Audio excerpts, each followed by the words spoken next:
What's up, guys? Benji with Dad Bod Beer Review. Now, you'll notice today the set looks a little bit different. We're actually in the beautiful foothills of West Virginia I'm looking at my notes real quick, McDee's Hilltop Hideaway at Ruby Ridge. You'll notice special guest today, Caleb. It's Caleb. Took him a second. It's actually my nephew. Flew in the other day to surprise my niece for her graduation and figured what a great time to have Caleb on the show. He's been a big fan of it for a while, and his dad has blessed us to use his bar here. So let's dive into it. So today we're trying out a brew that Caleb actually showed us, and what's the name of it? It is called the Mothman Black IPA. It is actually from a brewery here in West Virginia from the Greenbrier Valley Brewing Company. Very cool. So Greenbrier, that's that fancy golf place, right? Always. Always. Okay. Golf. That was a terrible golf swing. That's why I played football. Easy to pick up on that. Now, for those of you that are not from the state, you've probably heard of at least a popular video game out there that's based off the state, and it might have a Mothman monster in there. Well, the Mothman is based off actual folklore. Back in the day, Point Pleasant caused a bridge to collapse. And I personally know someone that was on that bridge when it collapsed and they had just got off. So it's a pretty cool backstory on everything. You'll definitely have to do some research and pick that up. Go to Point Pleasant. Right, go to Point Pleasant, see the Mothman statue if you're in town. Like, they actually used to have a Mothman parade. And I was gonna say, go to the Mothman Festival. Right, Mothman Festival, there you go, folks. Got it all over the place. But just kind of diving into this a little bit. It's a black IPA, and you'll notice when I report here in a second, it's actually very, very dark. Pitch black. Yeah, pitch black. Hence the name, Black IPA. But the ABV is 6.7, IBU of 71. So it's not a very strong brew, but it's definitely not a light brew either. It's not one you'd want to drink all day long. No, I mean, if you want, it's a bachelor party, party. You enjoy it. It's true. It is very good. Just be responsible. That's the main thing, for real. The malts that are in it, it's actually German 8-row, black wheat, and there's a Cormunic, I believe is how you pronounce that. So it definitely has a flavor profile all over the place. Black wheat, though. Now, Caleb, you've actually tried this beer before. Yes, Me and you did the other night. We're getting ready to dive into it now and give you our our first impressions here on the show and give you the flavor and so on. What are you looking forward to? Like, what are you thinking we're going to find out here? I think it's gonna be something that we normally both wouldn't drink, but we were pleasantly surprised. Okay, there you have it. It's a beer that you normally wouldn't drink, but it'll kind of surprise you. So with that, let's get into it. And as I pick the can up, and you'll actually see, we'll have some photos and some video and everything. Like the graphics on this can is really cool. It has a Mothman there on the side, and then actually has a picture of him with the brewer's logo right there, which is really awesome. It's got the story back here as well. Yeah, Mothman's story is right there on the back. And again, we'll make sure to have that zoomed in and have a picture of it so you can check it out. And with that, you ready to get into it? Sure. All right. If I can get it open here. Listen to that pop. Nice, foamy. It's good stuff. Actually, I'll pour yours first. In the short glass. Right. Thanks, Benji. My bad. It's okay. As you see, pouring it, and I'm not as good at this as Travis is, but it's extremely foamy, and you can see at the bottom just how dark it is. It's like drinking an A&W root beer. Exactly. Pick the perfect glass for it.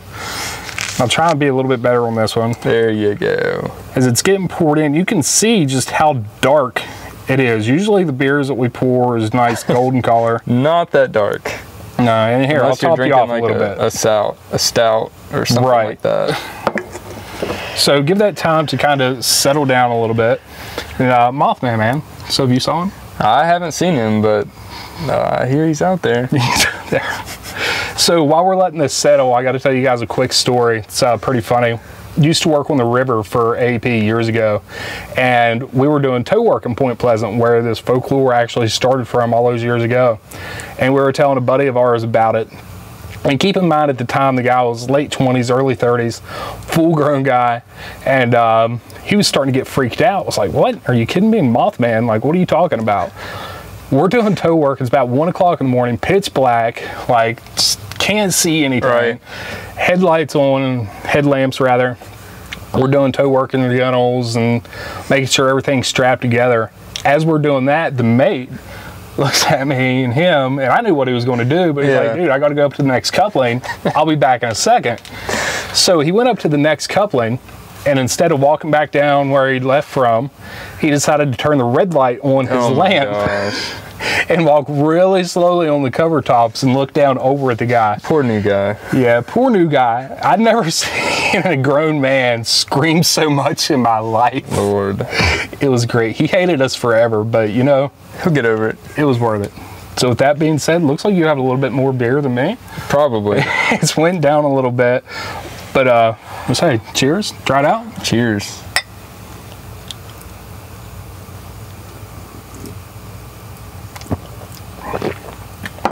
First impressions on this beer, it's ridiculously smooth. For being as dark it is and being an IPA. Correct.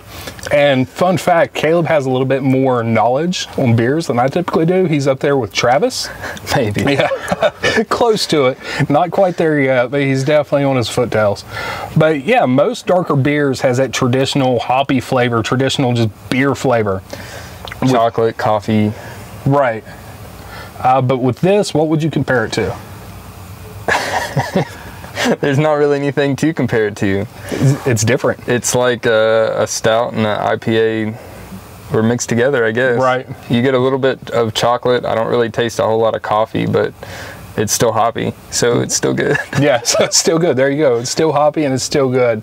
The smoothness is what's there for me, and of course you guys and it's not dry. No. Like a lot of IPAs have a dry finish, and this doesn't have a dry finish. Right. 100%. And you guys have heard me talk about that before. A few different beers we've tried. There's been some that's flavorful, but it has that dry aftertaste. And this one, like Caleb just said, it doesn't have it at all.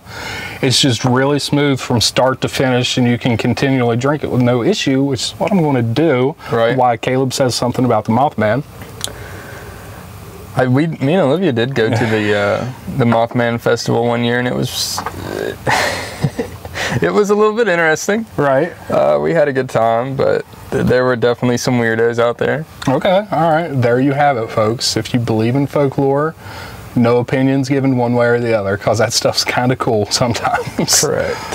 But you know our beer scale. You've watched the show a few times. Yeah. We always go 1 through 5. Haven't had that 0 yet. I don't think we're there today, by no means. I've got one in the cooler. Yeah. That would be close. Yeah, we have we're shooting a few episodes tonight from where I'm not in town very long. So it'll come out in a few weeks after this one, and you'll see that footage soon. But as far as this, the Mothman IPA, black IPA, where are you at? Where it's so different and stuff, I'd probably give it like a 4.5. 4.5? You know what? I'm going to agree with him, because there's a brew out there I prefer a little bit more. Yep. Most of you average watchers, I'm sure you know what that is. Cousin Eddie's 1985. Awesome. That'll give you a hint. But I enjoy that a little bit better than this one, but this is something I could easily see picking up at dinner time, having with steak, having with shrimp. Nice summertime beer. It's crisp. It's refreshing. Good with hamburgers, steak, any kind of beef. Right. Mushrooms. Any kind of good actual food. But with that, guys, I think we're going to keep it at 4.5. As far as history of their brewery, they've not been around too long.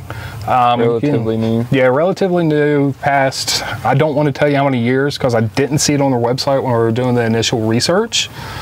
So we'll try and find that and link it down below in the description. And make sure to check out our Instagram, Facebook. We're always posting new stuff, always posting new content. If you have anything that you want us to try, doesn't matter where it's at. If we might be in the area one day. Yes, like Caleb said, see, he's a natural. Absolutely, let us know. Because I will get it and mail it to Benji. Yes, and there you go. We will get anything that you need. Have some pretty cool beers coming up. Also, the next couple weeks, be back in town tomorrow evening, and me and Travis will be shooting this week for next week's episode. Got something pretty special for that, and we'll let you know more about that as it comes up. But do you have anything else with this beer? Travel, try new things.